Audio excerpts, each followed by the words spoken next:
I never expected one weekend with my family to change the way I looked at my best friend forever. When my mom insisted I come to our annual Alvarez family reunion, I tried every excuse I could think of. Work was busy. My apartment needed repairs. My car was making a weird noise. None of it worked. "You've skipped the last 2 years," she said over the phone. "Everyone keeps asking where you are." I sighed, staring out my apartment window. "I know, Mom. And this year, your grandparents are celebrating 50 years in the same house. You have to come." She had me there. The reunion wasn't just another barbecue. It was a huge event. Dozens of relatives filled my grandparents' property every summer. Cousins I barely remembered. Aunts who still pinched my cheeks like I was 12. Uncles arguing over baseball. Kids running everywhere. It was loud. Very loud. Normally, I preferred staying far away from it. Then, an idea popped into my head. "What if I bring someone with me?" "I'd love that," Mom answered immediately. "Bring whoever you want." After hanging up, I texted exactly one person. "Me. Any chance you want a free weekend away? Food included." John replied less than a minute later. "John. Depends. Me. Massive family reunion." 3 dots appeared. Disappeared. Appeared again. Finally. John. "That sounds terrifying." I laughed. "Me. Exactly why I need backup." Another pause. John. "Fine. But if one of your relatives asks when we're getting married, I'm blaming you." I stared at the message with a stupid grin. That sounded exactly like John. We'd been best friends for almost 6 years. We met during our first week at college after accidentally grabbing identical backpacks from the campus bookstore. We'd argued for 10 minutes before realizing we had both bought the same model. After that, we were practically inseparable. Movie nights, road trips, weekend hikes, helping each other move, calling each other after terrible dates. He knew everything about me. Almost everything. The one thing I never admitted was that somewhere over those 6 years, friendship had stopped being enough for me. I fell for him slowly, painfully, and because I valued our friendship more than anything else, I buried those feelings as deep as I could. John was easygoing, funny, and somehow made every awkward situation feel comfortable. He also had a habit of smiling right before saying something sarcastic. I hated how much that smile affected me. Friday afternoon, we loaded my SUV. John tossed his duffel bag into the back. "So," he said, climbing into the passenger seat, "how many Alvarezes are we talking about?" I started the engine. "Maybe 60. He froze. 60? "If everyone shows up." He slowly turned toward me. "You never mentioned 60. I thought it sounded less intimidating if I didn't." He groaned dramatically. "I've made a terrible mistake. You can still back out." He looked out the windshield for a second before shaking his head. "Nah." "No? You asked me to come." He shrugged like it was obvious. "I wasn't letting you survive 60 relatives alone." Something warm settled in my chest. That was John. He never made a big deal about showing up. He just did. The drive took almost 4 hours. Most of it disappeared in easy conversation. We argued over music, stopped for terrible gas station coffee, laughed about old college stories we'd somehow never gotten tired of telling. By the time we reached my grandparents' town, the sun was starting to dip lower. John rolled down his window. "This place is nice. It gets quieter the farther you drive. I can see why you grew up here." I smiled. I used to hate how small it felt. "And now?" "Now, it kind of feels peaceful." He nodded without saying anything. The reunion officially started the next morning. When we pulled into my grandparents' long gravel driveway, cars already lined both sides. Kids chased each other across the yard. Someone was grilling burgers. Country music drifted from old speakers on the porch. The second I stepped out of the SUV, "Alvarez!" My cousin Mateo practically tackled me into a hug. "There you are," I laughed. "Good to see you too." Then his eyes landed on John. "And who's this?" "My best friend." John offered a handshake. "I'm John." Mateo ignored it and hugged him instead. John looked completely caught off guard. By the time he escaped Mateo, 3 more relatives had already surrounded us. Questions came from every direction. "How long have you two been friends? Where did you meet? Does John play baseball? Who's hungry?"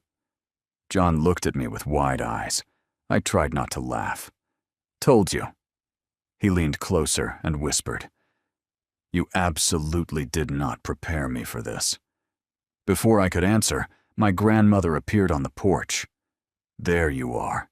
She wrapped me in the tightest hug imaginable before turning toward John. "So this is the famous John." I blinked. "Famous?" She smiled. "Alvarez talks about you all the time." Heat rushed into my face. John slowly turned toward me with an amused grin. "Oh."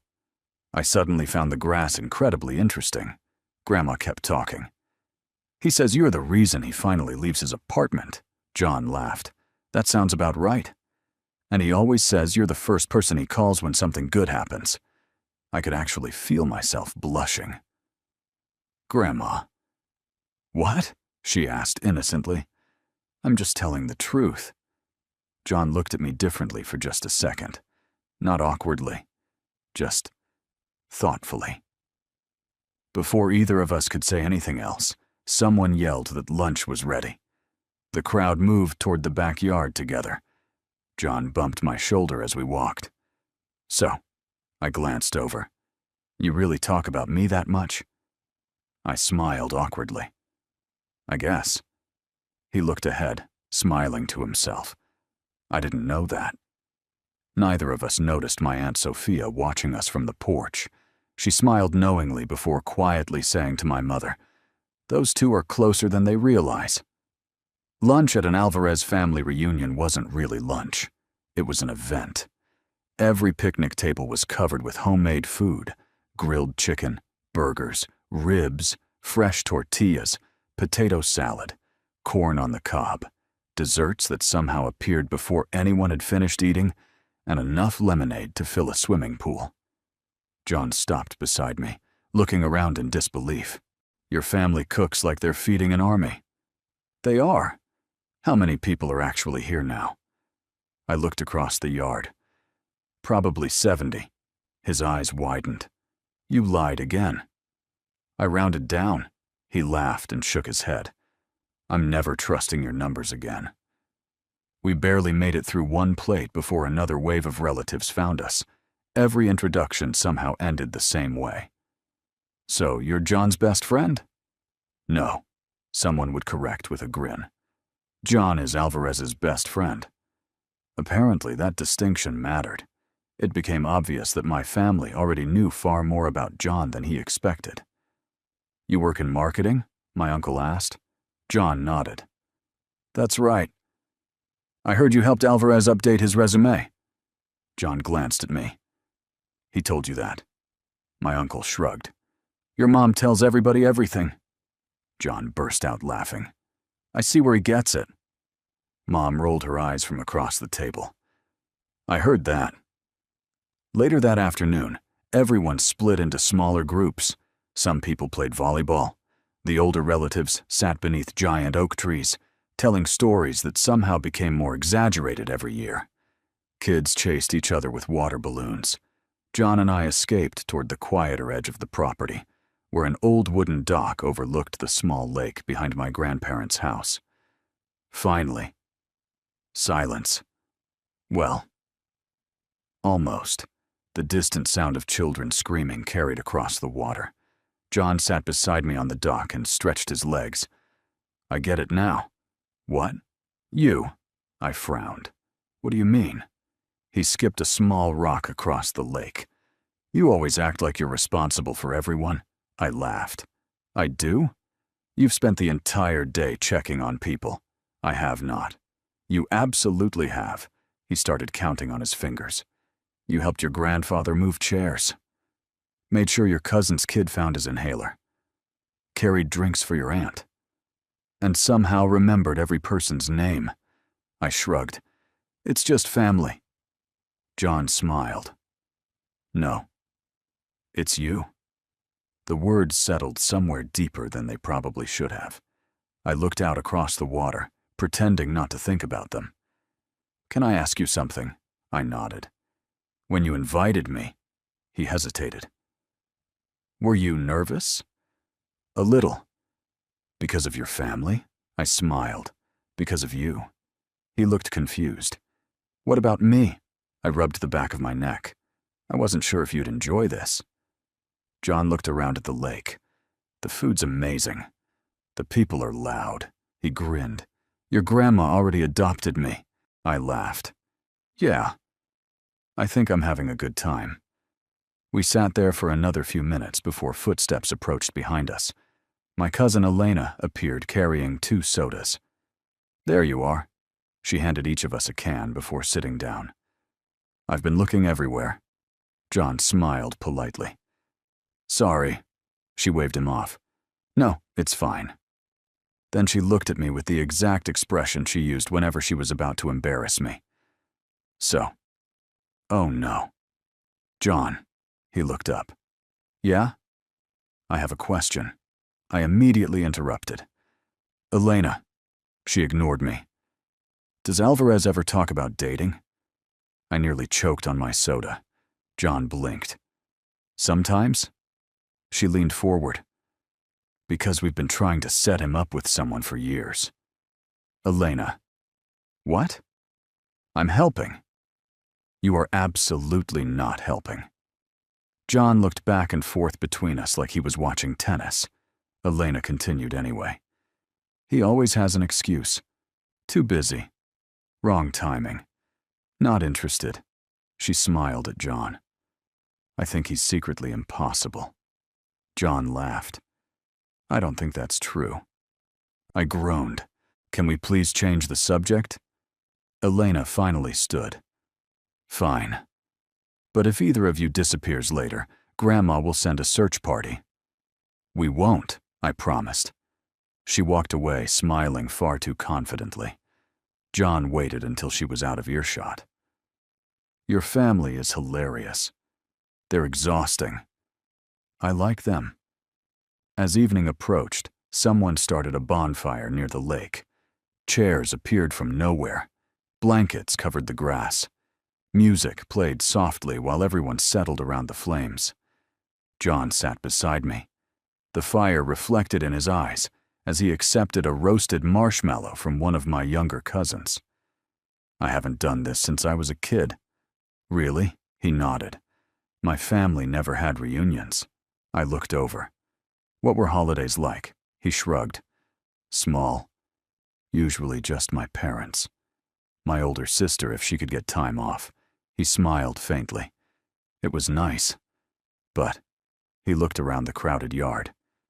This feels different. Better? He thought for a second. He searched for the right word. Full. I understood exactly what he meant. Later, my grandfather stood to make his yearly speech. Everyone gradually became quiet. He looked around the circle before smiling. When I bought this house 50 years ago, groans echoed from several cousins. We know, Grandpa, he pointed toward them. You'll hear it again. Everyone laughed. He continued talking about family, memories, growing older, and appreciating the people who choose to stay in your life. Then he surprised everyone. He looked directly at John. And family isn't always about blood. The entire yard became quiet. He smiled warmly. Sometimes it's about the people who show up. John looked genuinely caught off guard. Grandpa raised his glass. So, thank you for coming. John stood awkwardly. He looked around at 70 smiling strangers. Thank you for letting me. Applause broke out across the yard. I could tell he wasn't used to this kind of attention. Neither was I. Much later that night, after almost everyone had gone inside, John and I stayed by the dying fire. The stars stretched across the sky, without a single city light to compete with them. It's beautiful here, he he said quietly. It is. He leaned back in his chair. You know. What? I almost said no. I looked at him. Really? I thought I'd just be awkwardly standing around while your relatives forgot my name. I smiled. They definitely didn't forget. He laughed softly. No, they definitely didn't. We sat in comfortable silence until he spoke again. I'm glad I came. I turned toward him. So am I. For just a moment, neither of us looked away. The crackling fire filled the silence between us. Neither of us noticed Aunt Sophia watching from the kitchen window. She smiled, nudged my mother with her elbow, and quietly whispered, I'm telling you, something's changing between those two. The next morning, I woke up to the smell of coffee and bacon drifting through the old house. For a second, I forgot where I was. Then I heard my cousins arguing downstairs about who had cheated during volleyball the day before. Yep, definitely the Alvarez reunion. I got dressed and headed toward the kitchen, where I found John already sitting at the table with my grandfather. They were laughing. Actually laughing. Grandpa noticed me first. About time you woke up, John smirked over the rim of his coffee mug. We've been up for almost an hour, I frowned. You didn't wake me? You looked exhausted, Grandpa chuckled. He also snores? I do not. John raised an eyebrow. You definitely do. Traitor, he laughed. I've only known you 6 years. I couldn't lie to your grandfather. After breakfast, everyone started preparing for the reunion's biggest tradition, the family challenge.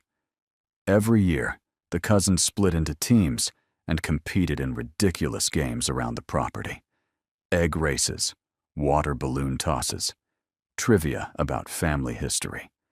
A scavenger hunt. It was completely chaotic, and somehow, everyone took it very seriously. My cousin Mateo stood on a picnic table holding a clipboard. Listen up! Nobody listened. He blew a whistle. Still nothing. Finally, Grandma shouted, Be quiet! Instant silence. Mateo smiled. See? That's why she's in charge. He started assigning teams. Naturally, John ended up on mine.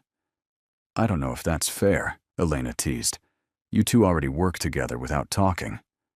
John looked confused. What does that mean? She grinned. I've been watching. If Alvarez reaches for something, you already know what he needs.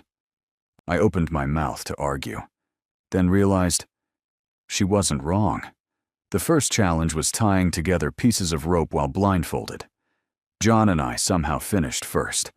The second involved carrying cups of water across the yard without spilling them. Again, first place. By the third event, my cousins were complaining. This is suspicious. They're cheating. We're just communicating, John answered. Mateo crossed his arms dramatically. You two have secret best friend powers. John looked at me and shrugged. I guess we kinda do. The scavenger hunt sent teams all over my grandparents' property. One clue led us toward the old red barn near the back field. Neither of us had been there in years. The inside smelled like old wood and hay. Sunlight filtered through cracks in the walls. John looked around slowly. This place is incredible. My dad used to play here as a kid. He ran his hand along one of the wooden beams. It feels like stepping back in time. We searched through old shelves until I found the next clue tucked inside an antique toolbox. There it is. John leaned over my shoulder to read it. Our heads bumped together. Ow. My fault. No, mine. Neither of us moved right away. We were standing closer than either of us realized, close enough that I could see tiny flecks of green mixed into his brown eyes. He smiled awkwardly. We should probably... Yeah. I stepped back first. My heartbeat was suddenly much louder than the quiet barn. Outside, the summer breeze felt cooler. John stuffed the clue into his pocket. Can I ask you something? Sure. When we first met, I laughed. The backpack incident? Yeah, he smiled. I thought you hated me. I kind of did. What? You accused me of stealing. You were holding my backpack. I thought it was mine. John laughed so hard he had to stop walking. I can't believe we became friends after that. I almost walked away. So did I. But then, you asked if I wanted coffee. I nodded. Best accidental backpack theft ever. He bumped my shoulder. I'll drink to that. We finished the scavenger hunt in second place. Apparently, my 8-year-old cousin Sophia had found a shortcut none of us knew about. She celebrated like she'd won the Olympics. John high-fived her. You destroyed us, she smiled proudly. I know. That afternoon, people spread blankets across the lawn, while younger kids played tag nearby. John and I escaped beneath a large oak tree overlooking the fields. For the first time all weekend, everything felt calm. He lay back on the grass with his hands behind his head. I don't think I've laughed this much in months. Really, he nodded. I forgot what it's like to spend time around people who aren't constantly checking emails. I smiled. My family's pretty good at forcing everyone to unplug. They're good at a lot of things. He looked toward the house where my grandmother was teaching 3 younger cousins how to make tortillas. You know. What? I've been thinking. That's dangerous, he laughed. It is. Then his expression softened. I understand you better now. I frowned. What do you mean? You've always been steady, reliable. The guy everyone calls. I shrugged. I never thought much about it. I don't think you had to. He looked back toward my family. You learned it here. His words stayed with me. Maybe he was right. As the sun began to set again, everyone gathered for family photos. This was always the most difficult part of the reunion. Getting 70 people to stand still at the same time was nearly impossible. The photographer shouted instructions. Taller people in the back. Kids sit in front. No, not like that. Grandma suddenly pointed toward John. John! He looked up. Come over here. He blinked. Oh, I don't need to be in the family picture. Grandma smiled warmly. Who said you weren't family? Several relatives nodded in agreement. Get over here. John looked at me uncertainly. I smiled. You'd better listen. He walked over and squeezed into the second row beside me. The photographer adjusted his camera. Everyone look this way. Just before the shutter clicked, John quietly leaned toward me. I hope this isn't weird. I smiled without looking away from the camera. It isn't. The flash went off, capturing a moment neither of us realized we'd look back on for years. After the family photo, everyone slowly drifted back toward the backyard as dinner preparations began again. I thought the busiest part of the reunion was over. I was wrong. Grandma had another tradition. Every year, the younger adults were paired up to help prepare dinner, while everyone else relaxed. Naturally, she paired me with John. I think she's doing this on purpose, John whispered, as we carried trays of vegetables into the outdoor kitchen. I wouldn't be surprised. Grandma overheard us. I absolutely am. We both laughed. Someone has to keep you boys busy. Cooking with John turned out to be surprisingly easy. Actually, it always was. I chopped vegetables while he worked the grill beside my uncle. Whenever one of us needed something, the other already seemed to know. Without asking, John handed me a towel when I wiped sweat from my forehead. A minute later, I passed him fresh seasoning before he even looked for it. My Aunt Sophia watched the whole thing with a grin. She quietly leaned toward my mom. They don't even have to speak, Mom smiled. I noticed. While the food cooked, my grandfather asked everyone to bring old family photo albums out onto the porch. Within minutes, dozens of albums covered the long wooden table. John sat beside me, flipping through one carefully. Is this you? I looked down. A picture of me at 8 years old appeared on the page. I was missing my 2 front teeth and holding an oversized fishing pole. Oh, wow. I haven't seen that in years. John laughed. You looked so serious. I thought I was a professional fisherman. Were you? I caught my own shoe. He laughed so hard people looked over. Page after page brought back memories. Birthday parties, camping trips, Christmas mornings.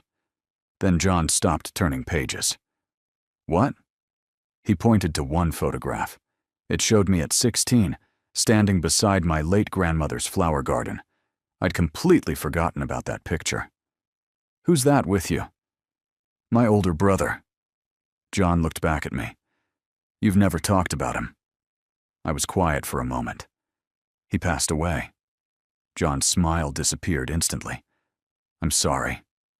It was a long time ago. Still, even saying it out loud made my chest feel heavy. He was 4 years older. We were really close. John closed the album gently. You don't have to talk about it. I know. But I stared across the yard where my cousins were laughing.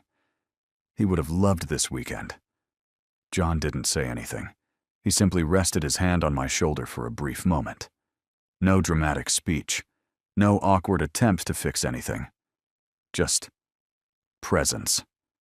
Somehow that helped more than words ever could. Dinner that night lasted nearly 3 hours. Stories flowed as easily as the lemonade. Everyone took turns telling embarrassing childhood memories. Unfortunately, my relatives had plenty involving me. Remember when Alvarez tried to impress the neighborhood kids by climbing onto the garage roof? Mateo asked. I buried my face in my hands. No. He got stuck up there.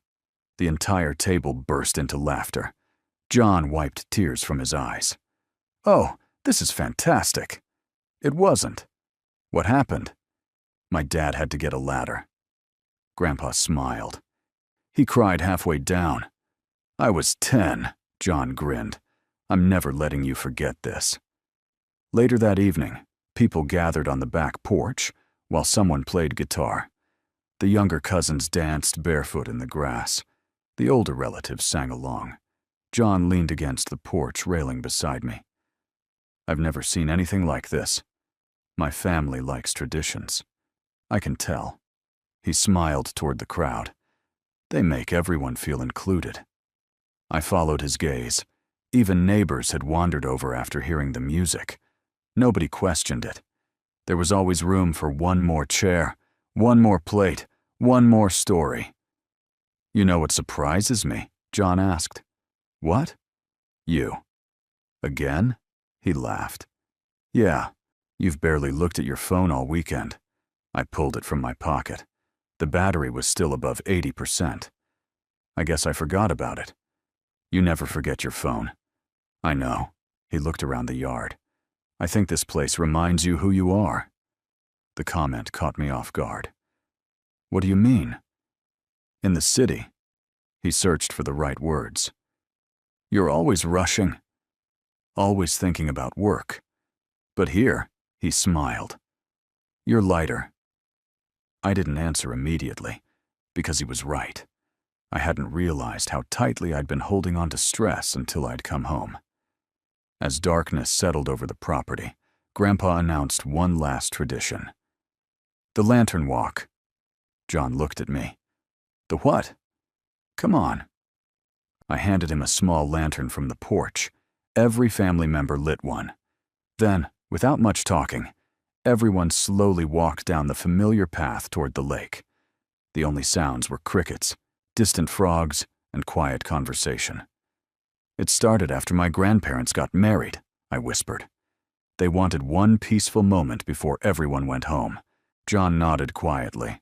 The line of glowing lanterns reflected across the still water. It was beautiful, simple, peaceful. When everyone reached the dock, Grandpa spoke softly. Look around. We get busy. We move away. Life changes. But moments like this remind us that no matter where we go, he smiled at all of us, we always have somewhere to come home to. Silence settled over the group. John stood beside me, watching the lanterns float across the lake after everyone gently placed them on the water. I think, he whispered. "This might be one of the nicest things I've ever experienced." I looked at him instead of the lake. "I'm glad you're here." He turned toward me. "So am I." For a long second, neither of us spoke. The lantern light reflected in his eyes, and I had the strange feeling that something unspoken had shifted between us. Not dramatically, just enough that I noticed it. Then my little cousin Sophia shouted from the end of the dock, "Alvarez! John!" We both turned. "Grandma says dessert's ready." John laughed. "Now that's a tradition I can definitely get behind." I smiled as we started walking back together, unaware that the reunion still had one more day left, and that by the end of it, both of us would finally be forced to admit feelings we'd been quietly carrying for much longer than either of us realized. Sunday morning arrived much sooner than I wanted. The reunion officially ended that afternoon, and people were already packing coolers, folding chairs, and loading cars before breakfast was even over. There was always something bittersweet about the last day. The laughter was still there, the hugs, the promises to visit more often. But everyone knew it would probably be another year before we were all together again. John looked around the busy backyard. "I can already tell everyone's sad." "They hide it pretty well." "They're trying." I nodded. "Yeah." After breakfast, my grandmother pulled me aside. "Can you do me a favor?" "Sure. Take John into town." I blinked. "Why?" She smiled like she'd already planned everything. "He mentioned yesterday that he liked the old bookstore." "Oh, and I need someone to pick up a pie from the bakery." I narrowed my eyes. "You just want us out of the house." She kissed my cheek. "I'm old. I've earned the right to be a little sneaky." 20 minutes later, John and I were driving into the small downtown area. The streets looked exactly as I remembered. The same brick storefronts, the same diner, the same movie theater that somehow survived, despite never updating its sign. John smiled as we parked.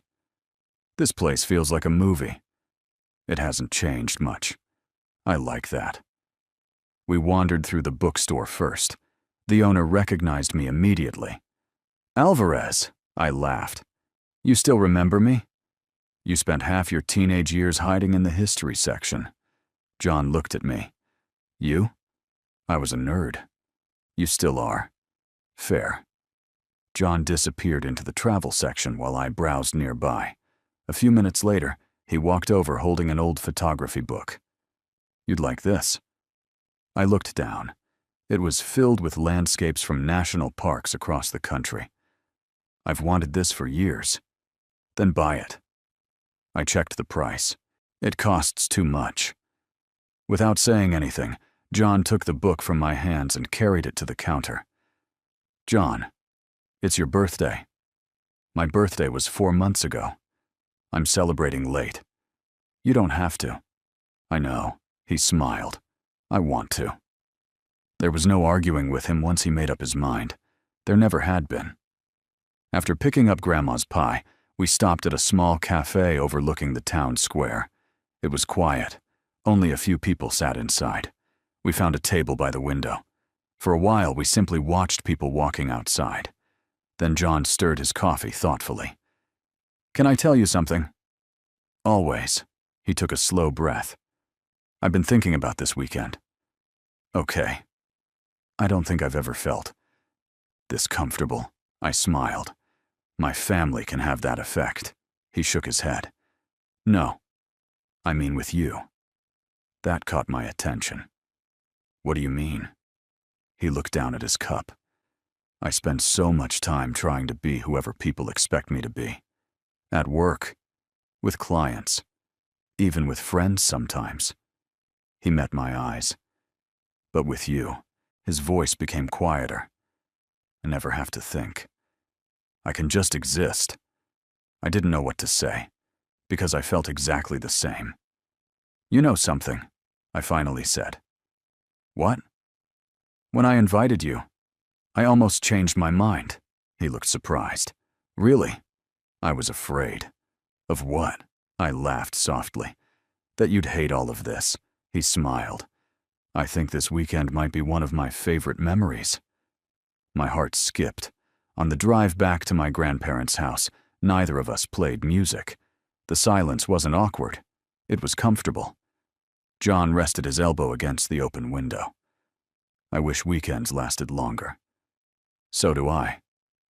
Then, after a minute, he spoke again.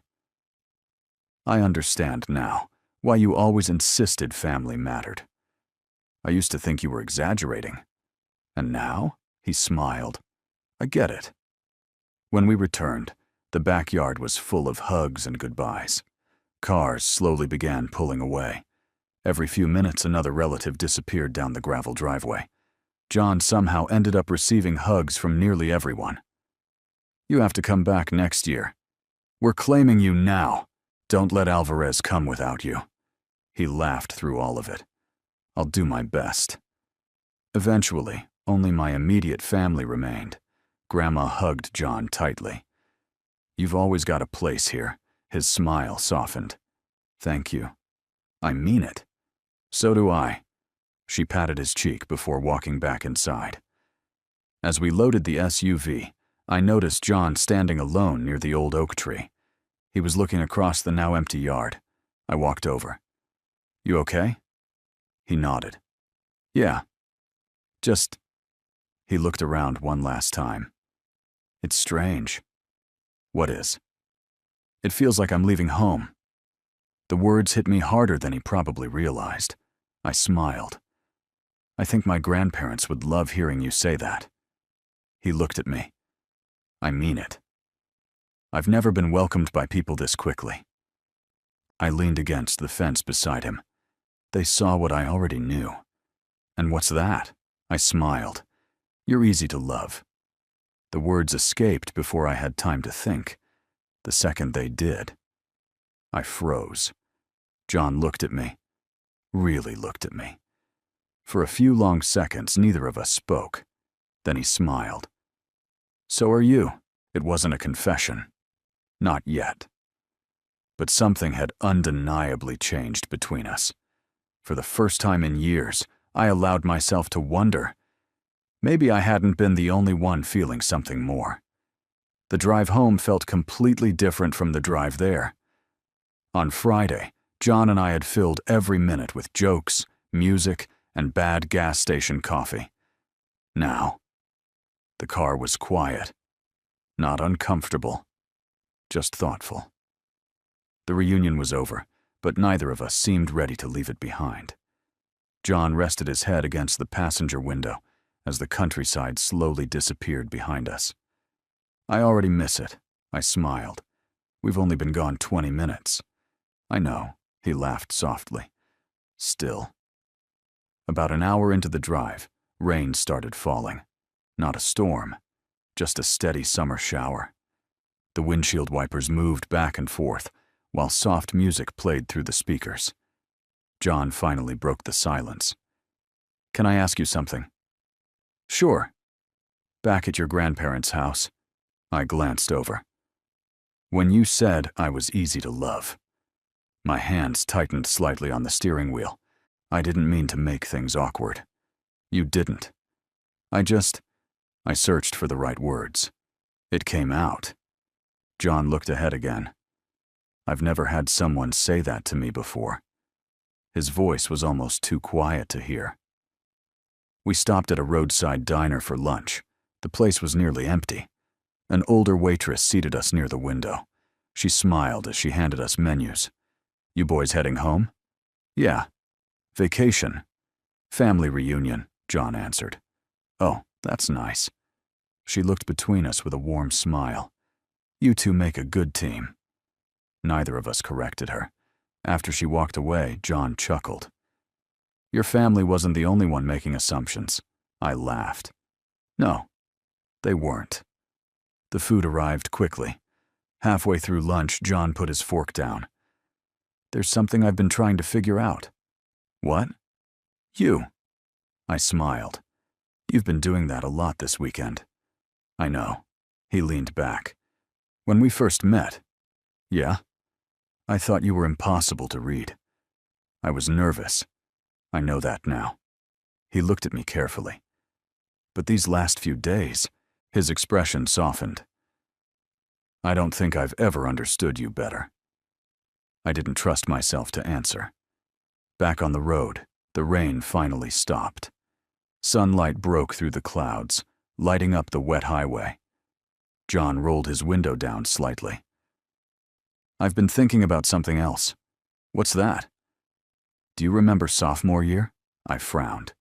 The camping trip? No. The night my dad was in the hospital. I nodded immediately.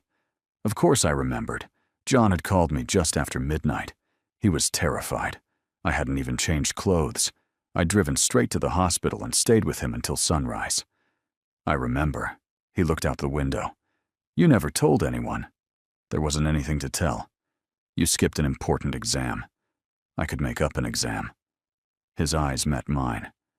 You stayed because I asked. I stayed because you're my best friend. He smiled sadly. I don't think I ever thanked you properly.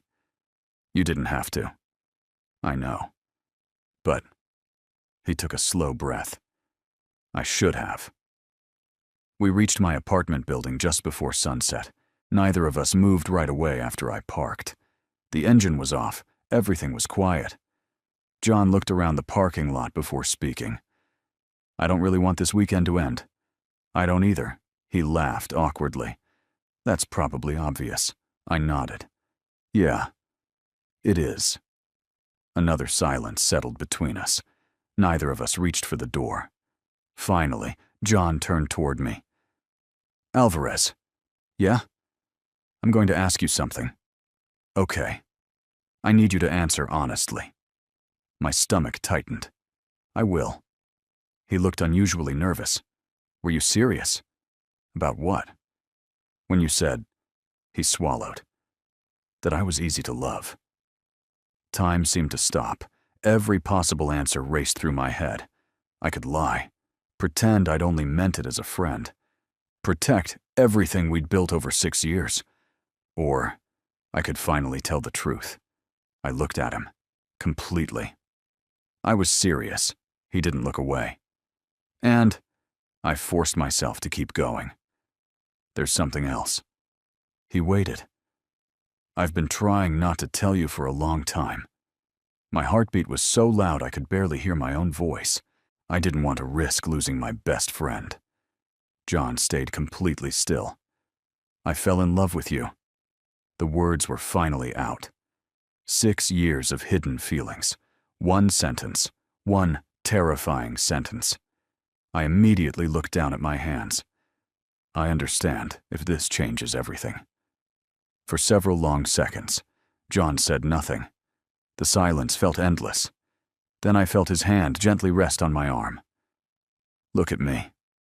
I slowly lifted my head. John was smiling, not out of surprise, not awkwardly, just warmly. I was wondering how long it would take you. I blinked. What? He laughed quietly. I've been trying to figure out how to tell you exactly the same thing. I stared at him, unable to process what I'd just heard. He shook his head with a small smile. I didn't fall for you this weekend. I think. He laughed again. I started falling for you a long time ago. Everything around us disappeared. The parking lot, the cars, the city. It was just the two of us. And one unbelievable truth. We had both been hiding the same feelings. For years. For what felt like an entire minute, neither of us moved. I was still trying to process what John had just said. You. I shook my head. I'm sorry. I think I misheard you. He smiled, looking almost relieved. No. You heard me. I've loved you for a while. I stared at him. Why didn't you say anything? He let out a quiet laugh. I was about to ask you the exact same question. I couldn't help smiling. I thought you only saw me as your best friend. I thought you only saw me as yours. We both laughed. The tension that had been building for years suddenly cracked wide open. John leaned back against his seat. You know what finally made me realize it? What? The reunion. I blinked. Really? He nodded. Watching you with your family. Seeing the way everyone lit up when you walked into a room. The way your grandparents looked at you. The way your little cousins followed you everywhere. He smiled. I already knew you were a good person. But this weekend, I saw where it came from. I looked down, trying to hide the grin spreading across my face. I don't think anyone's ever said something like that to me. I'm just telling you the truth. I laughed softly. You know what finally gave me hope? What? When Grandma kept introducing you as family. John smiled. I liked that. So did I. And I hesitated. When you said it felt like leaving home. His expression softened. I meant every word. Neither of us noticed how dark it had become outside until my phone buzzed. It was my mom. Mom, did you boys make it home safely? I showed John the message. He laughed. She already adopted me. I told you. I replied with a quick picture of us sitting in the car. Made it home. Thanks for everything. Less than a minute later, 3 little dots appeared. Then 1 message. Mom, tell John he better come next year too. John laughed again. I don't think I have a choice anymore. You really don't. We finally climbed out of the SUV. Neither of us seemed ready to say goodbye. Instead of walking to our separate apartments, we wandered across the small park next to my building. The evening air was cool after the rain. Everything smelled fresh. We found an empty bench overlooking a small pond. John sat beside me. So, we've both been idiots, I laughed. Absolutely. For years. He looked up at the sky. Do you remember that camping trip after graduation? The one where it rained the entire weekend? He nodded. I almost told you then. I turned toward him. Seriously? You fell asleep before I worked up the courage. I laughed. I remember waking up and wondering why you looked disappointed. I chickened out. My turn, he smiled. I almost told you on my birthday. The dinner? Yeah. You gave me that watch. I remember. I spent the whole evening trying to say it. What stopped you? You called me your brother. John groaned dramatically. Oh no. I'm so sorry. I went home convinced I'd imagined everything. For a while, we simply sat together, replaying years of missed chances, the accidental touches we'd both remembered, the late-night phone calls, the road trips, the moments when each of us had secretly hoped the other felt the same. It was almost funny. We'd both been reading the same story, and somehow reached completely different conclusions. John nudged my shoulder. So? What happens now? I smiled. I was hoping you'd know. He laughed. I've never done this before. What? Started dating my best friend? I haven't either. He looked at me for a long second. Would you like to? There it was. Not dramatic, not rehearsed, just honest. I smiled wider than I had in years.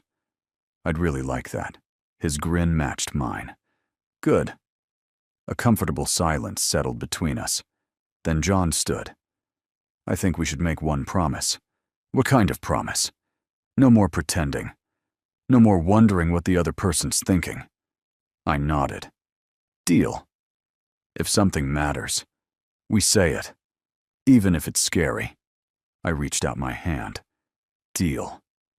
Instead of shaking it, John gently wrapped his fingers around mine. It wasn't rushed. It wasn't uncertain. It simply felt right. After everything we'd been through together, holding his hand somehow felt like the most natural thing in the world. He smiled. I've wanted to do that for a long time. I laughed. So have I. As we started walking toward our apartments, hand in hand, my phone buzzed again. Another message from Grandma. Grandma, I forgot to tell you boys something. I opened it. A second message arrived immediately. Grandma. The photographer already sent the reunion pictures. There was one attached. The family photo. 70 smiling faces. And right in the middle, John standing beside me.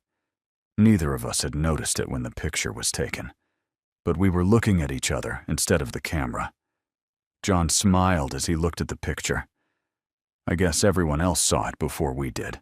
I nodded. I think they did. The only thing left now was telling our families.